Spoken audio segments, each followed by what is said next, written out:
श्याम राधे श्याम राधे श्याम। सीताराम सीताराम सीताराम सीताराम।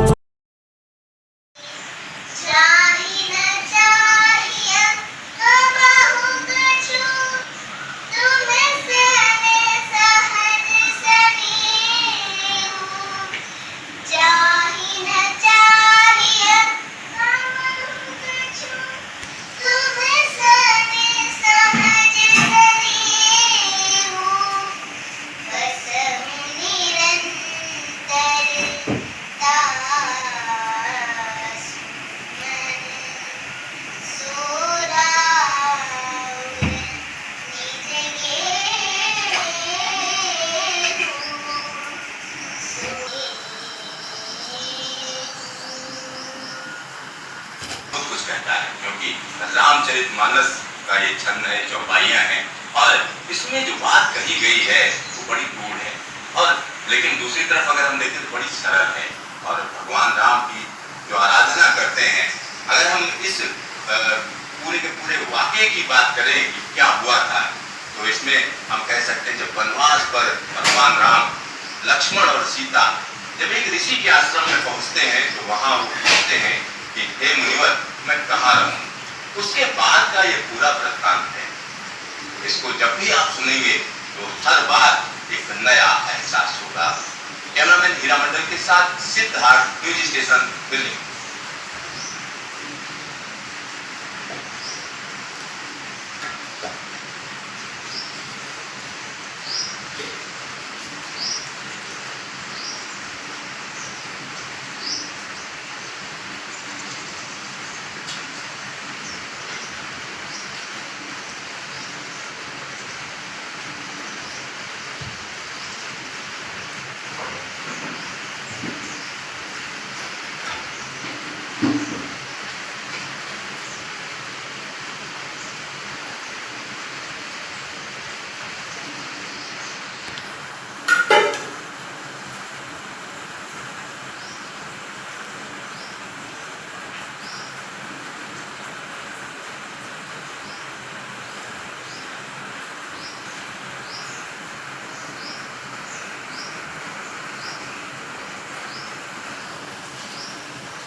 लाला, दो बात तो बहुत अहम है जिंदगी में। जिसकी जिंदगी में दो बात आ गई, उसके जीवन में सारा संसार अपनी मुट्ठी में आ गया। ये समझ लो वो त्रिलोक का विजय प्राप्त कर लिया। दो बात किसी प्रकार से हासिल कर ली, पूरी दुनिया उसकी मुट्ठी में आ जाएगी। एक बात तो ये है कि जो सच्चे सदगुरु हैं, जो सच्चे निर्मल संत होते हैं, जिनकी डायरेक्ट भगवान से लिंक होती है, ऐसे संतों की कृपा हासिल कर ले किसी भी तरह से, उनका आशीर्वाद मस्तक पे जाए। ऐसे संतों से तो बड़ा साधु महात्माओं में भी ये चीज़ देखना पड़ेगी आपको कि महात्मा वैसा, मुझे ऐसा संत मिले। संत मतलब महापुरुष ऐसा है कि डायरेक्ट जिसकी लाइन जो आत्मा और परमात्मा से जुड़ा हुआ, कनेक्टेड, जैसे करंट से जुड़ा हुआ कोई तार होता है ना, तो वो तार भी करंट बन जाता है। फिर उस तार से जो सा भी तार जुड़ेगा तो करंट उसमें भी चला जाएगा, और तो और वो जुड़ने वाले से भी जो जुड़ेगा उसमें भी करंट चला जाएगा।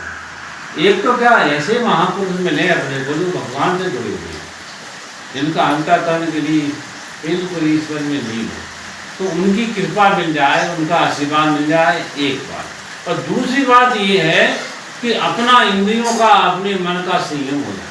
बस अपने इंद्रियों मन का संयम आपके हाथ में आ गया, अपनी जबान का संयम आ गया और अपनी इंद्रियों का संयम आ गया। 2 इंद्रिय लाला इतनी खतरनाक है पूरे शरीर में, होने को तो 10 इंद्रियां होती हैं, लेकिन 10 इंद्रियों में लाला ये 2 इंद्रियां ऐसी हैं जो डबल काम करती हैं। एक तो जनेंद्रिय होती है जो भूत त्याग भी करती है और विषय भोग भी करती है, तो ये, और एक ये जवान है, ये जवान क्या करती है, तो भोजन का स्वाद भी लेती है और बोलती भी है। तो ये इंद्रिय एक है, काम 2 करती है। ऐसे ये जनेंद्रिय इंद्रिय एक है पर काम डबल करती है। ये कर्मेंद्रिय भी है और ज्ञानेंद्रिय भी है, डबल इंद्रियां हैं। इसलिए जिसने ब्रह्मचर्य करके जनेंद्रियों को संकोच करके कंट्रोल में कर लिया, ब्रह्मचर्य कर लिया है, और ये जो बाप माना ये बोलने वाली इंद्रिय पर कंट्रोल कर लिया, ये 2 कंट्रोल हो गया तो ये आत्म संयम कहते हैं नाना इसको। आत्म संयम हो गया उसको, बस आत्म संयम हो गया और सदगुरु की कृपा हो गई। तो देखो रामायण का एक प्रसंग सुनाता हूँ लाला।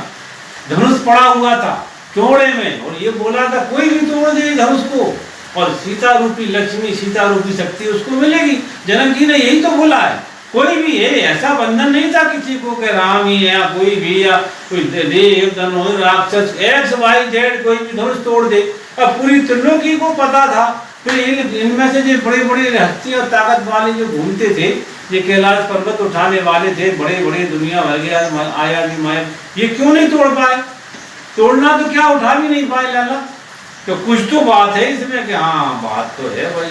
कारण क्या है कि वो ये धनुष को, वो धनुष क्या है कि ये लाला ये संसार रूपी धनुष है, ये अहंकार रूपी धनुष है, दया शक्ति रूपी धनुष है, ये घमंड रूपी धनुष है, ये जो ये अज्ञान रूपी धनुष। अब इसके तोड़ने के लिए ये 2 चीजें जिसके पास होंगी वो ही तोड़ पाएगा। एक तो सच्चे संत का बिल्कुल एकदम हृदय एकदम पूरा आशीर्वाद चाहिए, तो वो राम जी के पास था।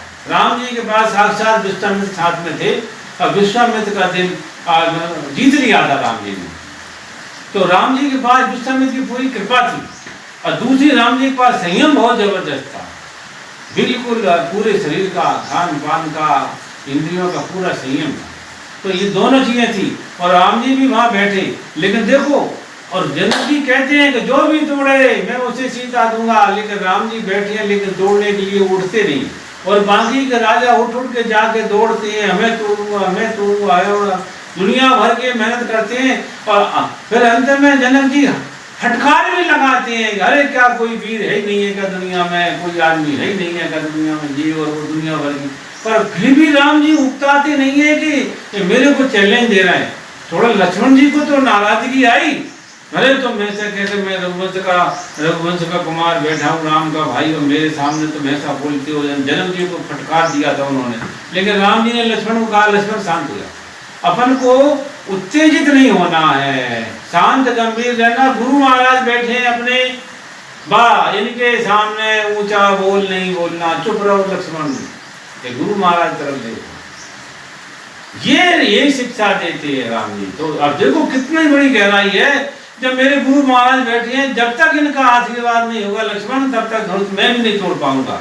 क्या बात करो, ये बड़ी बड़ी हस्तियां जो कैलाश को उठा ली, ये नहीं उठा पा रहे धनुष को तोड़ना। जी क्या बड़े बड़े देवता, बड़े बड़े राक्षस, देव धनुर्धर विविध शरीरा और तमाम ताकत लगा रहे, तोड़ नहीं पा रहे। कुछ रहस्य इसमें, लक्ष्मण शांत रहो।